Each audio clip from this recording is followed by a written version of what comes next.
panjang dan halus yang jatuh ke serbetku. Ambisi hidupku, kau tahu, adalah mengukir burung miniatur yang sempurna. Lihatlah serat kayu ini, teksturnya. Bukankah ini indah? Kepuasan spiritual semacam ini adalah sesuatu yang tidak bisa dibeli dengan uang. Saat berbicara, aku menatap semua orang di meja dengan tatapan kasihan, seolah berkata, kalian manusia fana yang malang tidak akan mengerti. Seluruh ruangan menjadi hening. Semua orang menatapku seolah aku baru saja menumbuhkan kepala kedua. Rahang Preston ternganga. Karir bergengsinya di Wall Street tampak sangat menyedihkan di hadapan dedikasiku yang mendalam untuk mengukir kayu. Victoria memegangi dadanya, bernapas berat. Kupikir dia mungkin benar-benar mengalami serangan jantung. Hanya Cassandra, dengan kepala tertunduk, yang bahunya gemetar. Aku tahu tanpa ragu bahwa dia berusaha menahan tawanya. Sisa makan malam itu menjadi kacau. Kegiatan mengukirku telah menghancurkan citra elit Preston di dunia keuangan. Dia menghabiskan sisa makan malam itu seperti orang yang tidak mengerti mengapa dia duduk di meja dengan seorang pria yang sedang mengukir sepotong kayu. Victoria menatapku dengan begitu tajam sehingga aku terkejut aku tidak terbakar. Setelah makan malam, Victoria permisi, mengaku sakit kepala, dan menatapku dengan tatapan mau terakhir sebelum pergi. Preston juga buru-buru keluar, menatapku dengan tatapan kasihan dan bingung yang seolah berkata, kau orang gila, tapi aku menghormatinya. Tak lama kemudian, hanya tinggal aku dan Cassandra di ruangan itu. Dengan bangga aku memasukkan ayam setengah matangku ke saku. Jadi, bagaimana penampilanku? Cassandra tidak menjawab. Dia hanya menuangkan segelas anggur merah untuk dirinya sendiri, lalu menuangkan satu lagi untukku. Dia mengangkat gelasnya untuk bersulang. Kau pantas mendapatkannya. Ada sedikit nada tawa dalam suaranya. Aku membenturkan gelasku ke gelasnya dan menenggaknya sekaligus, hanya melakukan tugasku. Itu membuatnya tertawa. Tawa yang benar-benar tulus. Itu pertama kalinya aku melihatnya. Ketika dia tersenyum, rasanya seperti menyaksikan gunung es mencair di musim semi. Itu sebenarnya cukup indah. Dari mana kau mendapatkan kayu itu? Tanyanya, penasaran. Oh, aku beli perlengkapannya dari seorang kakek di taman seharga $20. Dia bahkan memberi tas jinjingnya juga. Cassandra tertawa lebih keras. Kau memang unik. Tepat saat itu, ponselku berdering. Subquest 1. Makan malam keluarga selesai. Evaluasi misi. Peringkat SS. Pengguna menjalankan bentuk perang psikologis yang aneh namun efektif. Benar-benar menghancurkan kepercayaan diri lawan sambil berhasil membuat marah ibu target. Hasilnya signifikan. Hadiah satu pembuka botol eksklusif 82L. Aku menatap gambar pembuka botol bertabur berlian berkilauan di inventarisku dan termenung dalam-dalam. Sistem, apa kau pikir aku semacam pelawak? Aku bahkan tidak mampu membeli sebotol anggur murah dan kau memberiku pembuka botol untuk anggur vintage. Apa yang harus kulakukan dengan ini? Membuka bir. Ayo, aku akan mengantarmu pulang. Cassandra berkata sambil berdiri dan mengambil tasnya. Kau yang akan mengantarku. Aku terkejut. Biasanya akulah yang menjadi sopirnya. Apakah itu masalah? Tanyanya sambil mengangkat alis. Tidak, tentu saja tidak. Siapa aku untuk menolak tumpangan di mobil mewah seorang CEO? Mobil Cassandra adalah Bentley hitam. Aku tenggelam ke dalam jok kulit mewah penumpang dan melirik ke samping. Kejahatan kapitalisme begitu nyaman. Musik klasik lembut terdengar dari pengeras suara. Cassandra mengemudi dengan fokus yang intens. Profilnya tampak hampir lembut dalam cahaya lampu jalan yang berlalu. Suasananya hampir intim. Aplikasi saya, tentu saja, memilih momen itu untuk berulah. Misi yang dipicu secara acak. Deskripsi momen romantis dalam perjalanan pulang. Ciptakan momen romantis spontan yang akan membuat hati Cassandra berdebar. Hadiah, satu bungkus rokok Laves Less Drug, edisi khusus. Aku menghela napas. Vina, ciptakan romansa. Aku bisa melakukannya. Aku diam-diam mematikan musik klasik dan menghubungkan ponselku ke Bluetooth mobil. Sesaat kemudian, sebuah lagu keras, bernada tinggi, dan sangat ceria menggelegar melalui sistem suara kelas atas Bentley. Seandainya bukan karena Cotton Eye Joe, aku sudah menikah sejak lama. Aku mulai bertepuk tangan mengikuti irama, menepuk paha, dan bernyanyi sekuat tenaga. Dari mana kau datang? Kemana kau pergi? Dari mana kau datang? Cotton Eye Joe. Tangan Cassandra yang tadinya mantap di kemudi tiba-tiba tersentak. Dia menginjak rem, menepikan mobil ke pinggir jalan. Musik tiba-tiba berhenti. Dia menoleh dan menatapku. Ekspresinya menunjukkan ketidakpercayaan yang mendalam. Eden, apa yang kau lakukan? Aku menatapnya dengan polos, menciptakan momen romantis. Ini lagu yang menyenangkan dan penuh semangat. Tidakkah menurutmu ini jenis romansa sederhana dan jujur yang kita, orang-orang pekerja keras, nikmati? Cassandra terdiam selama 30 detik penuh, hanya menatapku. Aku yakin dia akan mengusirku dari mobil, tetapi kemudian dia tertawa terbahak-bahak. Dia tertawa begitu keras hingga air mata menggenang di matanya. Ethan, aku menarik kembali apa yang kukatakan tadi. Dia terengah-engah, mencoba mengatur napasnya. Kau bukan satu-satunya. Kamu seorang psikopat. Sambil masih terkekeh, dia memasukkan gigi mobil kembali ke posisi maju dan melaju ke jalan. Mobil itu kembali sunyi, tetapi entah bagaimana aku tahu ada sesuatu. 3,850 yang berubah di antara kami. Setelah insiden Cotton Eye Joe, sikap Cassandra terhadapku jauh lebih lunak. Dia masih bersikap dingin, tetapi sesekali dia akan melontarkan lelucon. Victoria, di sisi lain, sekarang memandangku sebagai ancaman publik. Dia mencoba membuat hidupku sengsara dalam 100 cara berbeda. Dia menyuruhku memandikan anjing pudel kesayangannya, Prince. Anjing itu lebih agresif daripada serigala kelaparan dan mengejarku mengelilingi blok. Dia menyuruhku mengantre selama 3 jam untuk membelikan tas tangan edisi terbatas untuknya, hanya agar seorang wanita di depanku membeli tempatku seharga $5.000. Aku menanggung semua itu demi 6 juta. Aku bisa mengatasi sedikit penghinaan. Suatu hari, saat aku di rumah berlatih mengukir kayu, Victoria menelepon. Nada suaranya angkuh. Eden, keluarga Stering mengadakan pesta keluarga yang sangat penting malam ini. Semua kerabat akan hadir. Pacar Cassandra, kehadiranmu wajib. Jam 7.00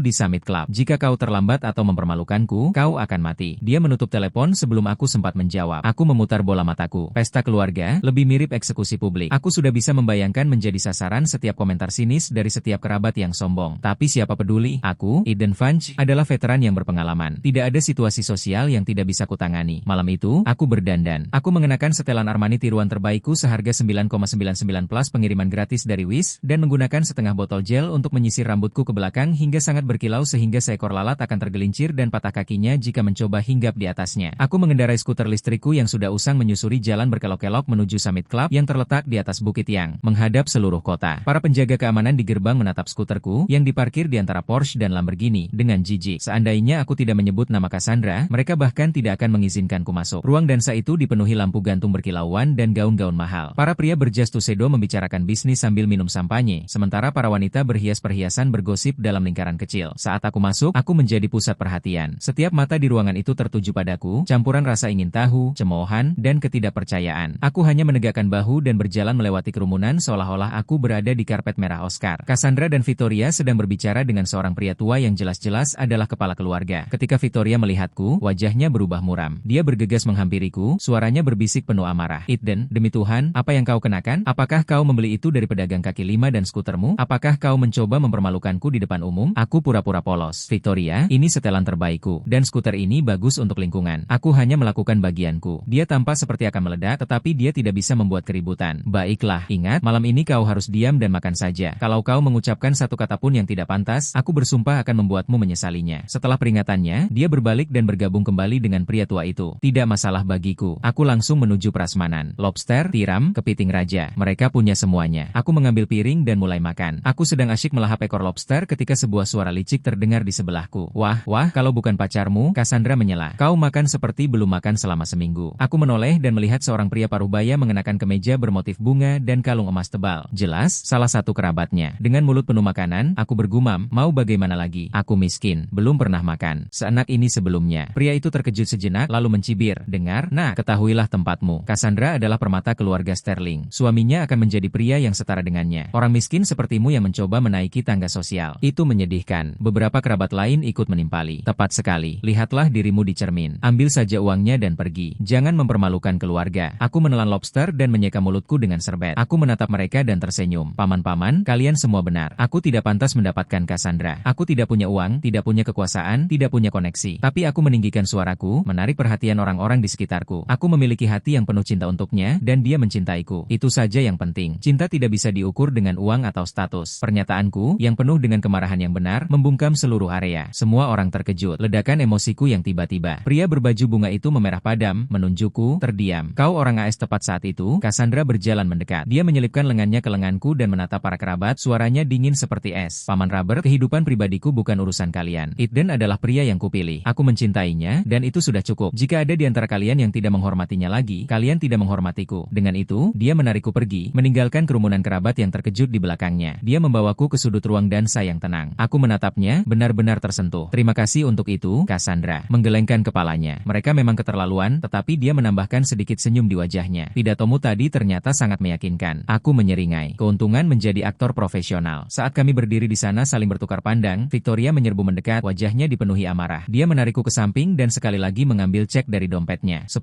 juta, desisnya, suaranya bergetar. Marah, ambil uang ini dan menghilanglah demi nyawa putriku. Selamanya. Dia mendorong cek itu ke tanganku, cengkeramannya begitu kuat hingga aku pikir dia akan mematahkan jari-jariku. Aku menatap cek itu. Angka 1 diikuti 7 angka 0. Angka yang selama ini kuimpikan. Jantungku mulai berdebar kencang. Komisi 6 juta dolarku melambai-lambai di depanku. Rumahku dengan 3 kamar tidur, piring-piring daging panggangku. Semuanya akhirnya terjadi. Aku menekan kegembiraanku dan memasang ekspresi kesedihan yang mendalam di wajahku. Victoria, jangan lagi. Sudah kubilang apa yang kumiliki bersama Cassandra itu nyata. Nyata seperti yang Victoria bayangkan. Berhentilah berakting, Eden. Kau hanya di sini untuk uang. 10 juta dolar sudah cukup bagimu untuk hidup seperti raja di kota terpencil manapun tempat kau berasal. Tak ada alasan untuk menyerah. Kau menghina integritasku. Aku menangis dengan penuh amarah palsu. Jadi kenapa kalau memang begitu, kesabarannya jelas sudah habis. Kubilang, jika kau tidak mengambil uang ini dan pergi malam ini, aku punya 100 cara untuk memastikan kau tidak akan pernah bisa mendapatkannya. Bekerja di kota ini lagi. Apakah kau mengerti? Oh, aku mengerti. Aku mengerti sepenuhnya. Inilah yang selama ini kutunggu. Tanganku mulai bergerak ke arah cek seolah-olah dengan sendirinya. Otakku berteriak, ambil. Ambil sekarang juga. Tapi pelatihan yang selama ini kujalani langsung bekerja. Tidak, pertunjukannya belum selesai. Aku harus menunjukkan bahwa aku hanya menerima uang itu karena terpaksa. Aku menarik napas gemetar, mataku kembali berkaca-kaca. Apa kau harus sekejam itu, Vina? Aku akan pergi. Aku akan pergi. Oke, aku berharap kalian berdua bahagia di dunia ini. Aku sekarang terisak-isak, seorang pahlawan tragis yang terpisah dari cinta sejatinya oleh ibu mertua yang kejam. Tanganku akhirnya menggenggam cek itu. Aku hendak memasukkannya ke saku dan pergi dengan berlinang air mata ketika tangan lain menutupi tanganku. Itu Cassandra. Dia datang dari belakang kami tanpa kusadari. Dia menatapku. Ekspresinya merupakan campuran emosi yang kompleks yang tidak bisa kupahami. Ada kekecewaan, ironi, dan sesuatu yang lain. Eden, tanyanya, suaranya pelan dan dingin. Apa kau benar-benar akan menyerahkanku demi uang? Jantungku berhenti berdetak. Nyonya, jangan sekarang. Pertunjukannya hampir selesai. Aku mencoba memberi isyarat padanya dengan mataku. Ikuti saja permainannya. Biarkan aku mengambil uangnya agar kita bisa menyelesaikannya misi. Tapi Cassandra mengabaikan isyarat panikku. Dia merebut cek itu dari tanganku. Dan kemudian tepat di depanku, dia merobeknya menjadi dua. Aku terpstunnet. Victoria juga terpstunnet. Aku menyaksikan cek senilai 10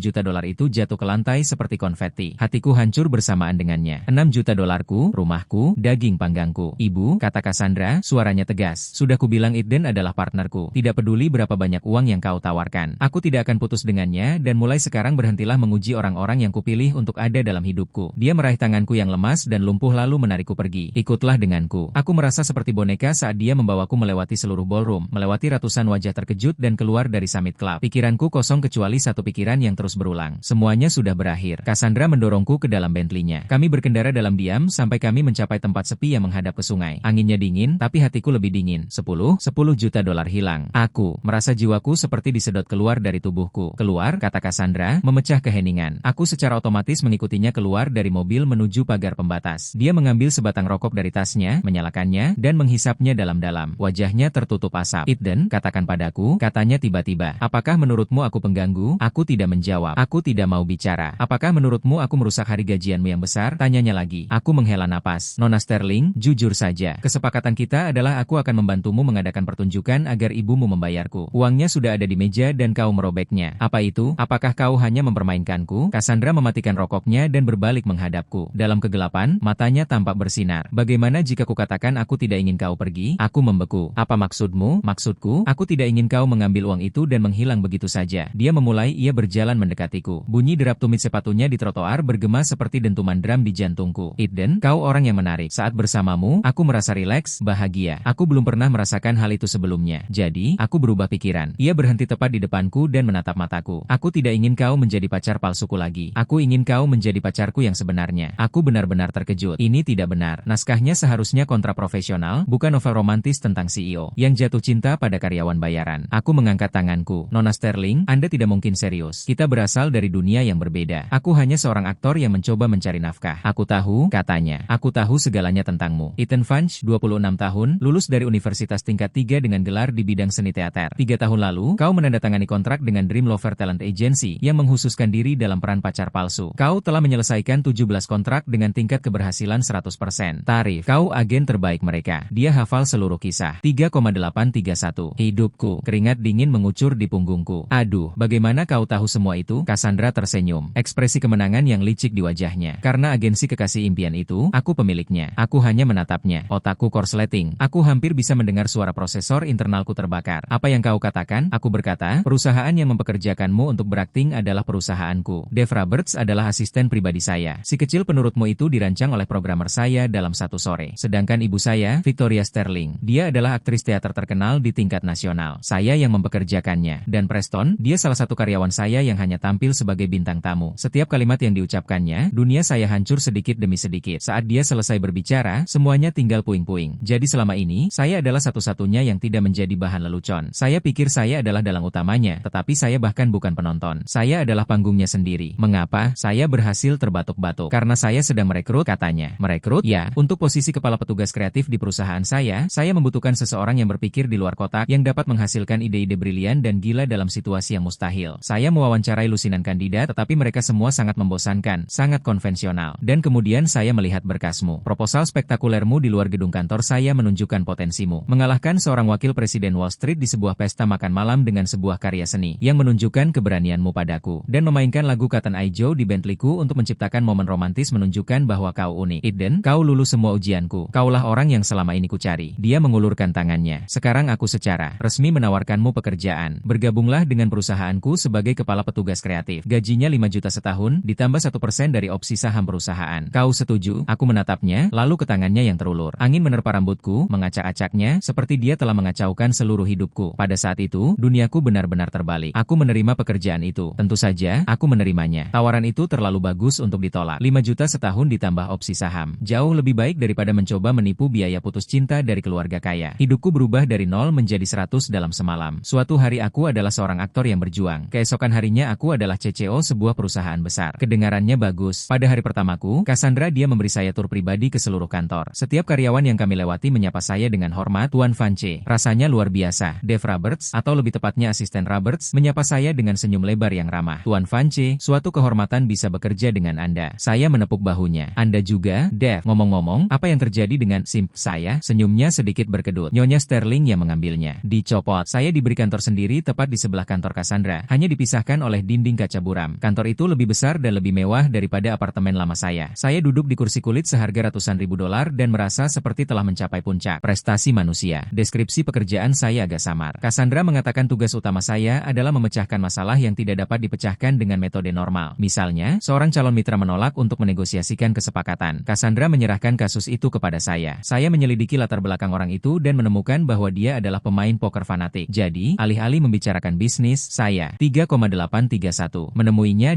saya ikut permainan poker bawah tanahnya seperti biasa dan bermain dengannya sepanjang malam. Saya sengaja kalah lebih dari 50 ribu dolar darinya. Akhirnya, ketika dia gembira dengan kemenangannya, saya menggeser kontrak itu ke seberang meja. Ini, tanda tangani. Anggap saja ini tip. Dia menandatangani tanpa membacanya. Di lain waktu, perusahaan saingan membajak seluruh tim teknologi inti kami. Cassandra menyuruh saya untuk mendapatkan mereka kembali. Saya tidak repot-repot dengan negosiasi gaji. Saya meretas situs kencan internal perusahaan saingan, mencocokkan semua mantan karyawan kami dengan resepsionis paling menarik di perusahaan kami, dan kemudian menyelenggarakan acara perjodohan untuk para lajang. Seminggu kemudian, seluruh tim teknologi mengundurkan diri dari perusahaan lain dan datang memohon untuk mendapatkan pekerjaan lama mereka kembali. Mereka mengatakan telah menemukan cinta. Reputasi saya di perusahaan meningkat. Orang-orang mengatakan bahwa ketika ada masalah, Eden Funds dapat menyelesaikan apapun. Hubungan saya dengan Cassandra menjadi rumit. Kami adalah bos dan karyawan, rekan dalam kejahatan, tetapi sebagian besar waktu, kami lebih seperti saingan yang tidak bisa tidak menikmati kebersamaan satu sama lain. Dia akan tertawa terbahak-bahak mendengar ide-ide konyol saya. Saya akan merasakan gelombang kebanggaan hanya dengan anggukan persetujuan darinya. Kami bekerja lembur bersama, makan malam bersama, dan bahkan mengukir kayu bersama. Benar sekali. Saya berhasil mengubah Cassandra menjadi penggemar mengukir kayu. Sekarang, dalam rapat eksekutif kami, setiap anggota dewan memiliki balok kayu masing-masing. Itu pemandangan yang cukup menarik. Setahun kemudian, di gala tahunan Sterling Corporation, saya berada di atas panggung sebagai kepala petugas kreatif dan karyawan terbaik tahun itu. Saya berdiri di bawah sorotan lampu, memandang lautan wajah dan merasakan gelombang emosi. Setahun yang lalu, saya bukan siapa-siapa yang bersedia menjual cinta palsu untuk beberapa ribu dolar. Sekarang, saya di sini menerima tepuk tangan meriah. Setahun yang lalu, saya memulai dan gelombang tawa menyebar di antara kerumunan. CEO kami, Nyonya Sterling, memikat saya ke perusahaan ini dengan penipuan senilai 10